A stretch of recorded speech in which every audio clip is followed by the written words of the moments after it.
Olá, estou aqui com o Dr. Felipe Andrade, mastologista do Hospital Sírio-Libanês. Trabalhamos juntos no Sírio, em São Paulo, e ele vai contar um pouco para a gente as novidades da parte de cirurgia e tratamento local do câncer de mama que foi discutido aqui em San Antônio. Felipe, hoje de manhã teve um debate até engraçado, né? Porque é um colega do Reino Unido e um americano debatendo a questão de cirurgia, mastectomia versus cirurgia conservadora seguida de radioterapia. Qual venceu? Sim. Qual foi sua visão dessa discussão como médico brasileiro aí entre esses dois anglicanos? Sim. Marcelo, primeiro, obrigado pelo convite, é um prazer estar com você. Realmente foi uma discussão muito bacana, esse tema ele tem sido recorrente. O primeiro, o Marx falou sobre defendeu a radioterapia, a cirurgia conservadora, colocando todos os gráficos, desde os primeiros estudos que falavam sobre a cirurgia conservadora e radioterapia, até os achados novos e as super técnicas de radioterapia, excluindo o coração, excluindo o pulmão, raios tangentes, quer dizer, tudo isso trazendo uma qualidade absurda, né? E na sequência, o Alastair, que é cirurgião e está aqui nos Estados Unidos, na Baylor, ele é meu amigo, inclusive, ele falou sobre a mastectomia e defendeu, obviamente, a ausência dos efeitos colaterais da radioterapia, né, e tudo que as técnicas de reconstrução permitem em termos de qualidade de cirurgia. Foi uma discussão muito bacana e no final, Marcelo, assim, a conclusão do debate, ela foi assim, eu preciso conversar com a minha paciente, ela precisa entender quais são os efeitos colaterais de cada tipo de terapia, o que pode acontecer, discutir com ela e deixar ela também opinar, obviamente, nesse cenário e encontrar a melhor opção. Tem espaço para as duas técnicas que são muito equivalentes. E o que eu achei interessante é exatamente isso. Os dois colocaram e a gente coloca sempre a paciente no centro. Perfeito. Não existe Perfeito. melhor técnica. E não é incomum, e você vê muito mais do que o paciente chega para você, olha, a cirurgia é essa, dá para fazer uma cirurgia parecida? Ela fala, não, tira tudo. Perfeito. Isso é muito comum, né? E às vezes ela passa com um oncologista e pergunta a mesma coisa, ela faz uma segunda opinião, sim, né? Sim. A gente como não cirurgião fala, olha, conversa com o Felipe. Sim. Mas esse ponto é sempre colocado. Por mais que a cirurgia conservadora tenha crescido, a preocupação da mulher em recidiva local, em novo segundo primário e até com a radioterapia não é incomum, é frequente. E assim, e a discussão no final, teve até uma paciente, né, a gente tem muito advocacy, né, pacientes que assistem ao congresso, né, e ela fez uma pergunta, inclusive foi aplaudida, né, e assim, a clareza na discussão, né, Marcelo, assim, e uma coisa que é muito importante, você defende isso, eu sei, que é a multidisciplinaridade. Então, assim, se eu puder discutir com você, eu como cirurgião, discutir com você como oncologista e um radio-oncologista, e nós três acertarmos uma conduta, com certeza, é muito provável, de comum acordo com a paciente, que ela vai ter o melhor.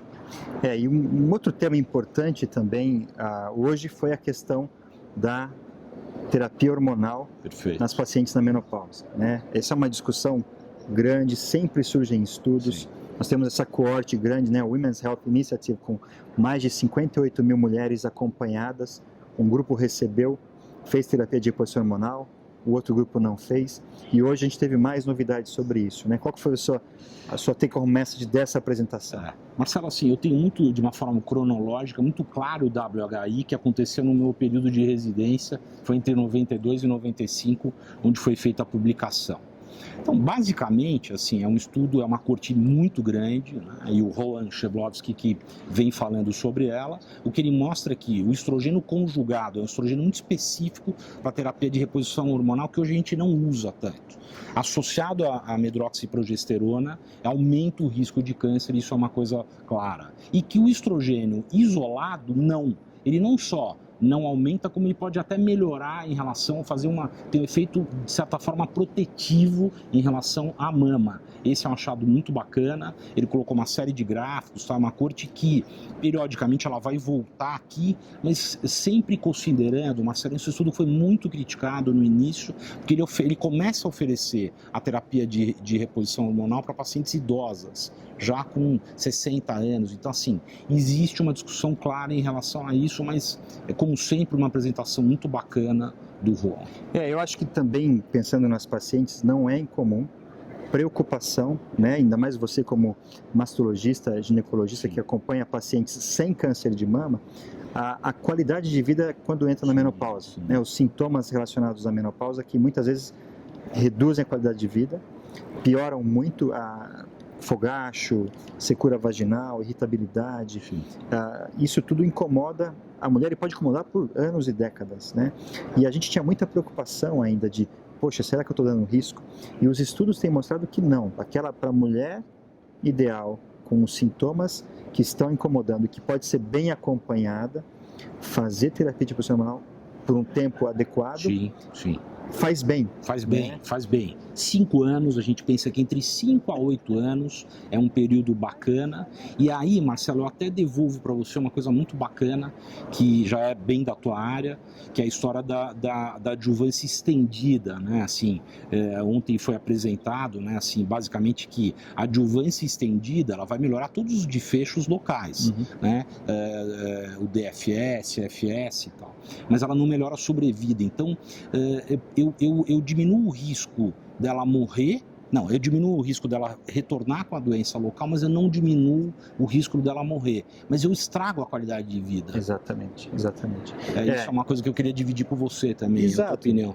A adjuvância estendida, né, cada vez mais, e ontem a gente viu esses dados, ela tem o seu papel, mas a gente tem que selecionar melhor quem precisa da adjuvância estendida. Então, os dados da meta-análise que foram apresentados aqui o ano passado mostraram que mulheres com câncer de mama hormônio positivo, que precisam fazer terapia hormonal por 5 ou mais anos, elas se beneficiam talvez de fazer entre 7 e 10 anos se o risco for alto para recorrência. E como é que a gente avalia esse risco? Principalmente pela questão do linfonodo axilar positivo. Pacientes com linfonodo axilar positivo têm um maior benefício dessa adjuvância hormonal estendida. Linfonodo negativo, tumor pequeno, discutir bem prós e contras, talvez não precise estender tanto a hormonioterapia adjuvante. Essa foi a mensagem tanto de San Antônio em 2018 e agora 2019 com esses novos dados. Felipe, obrigado. Obrigado, Marcelo.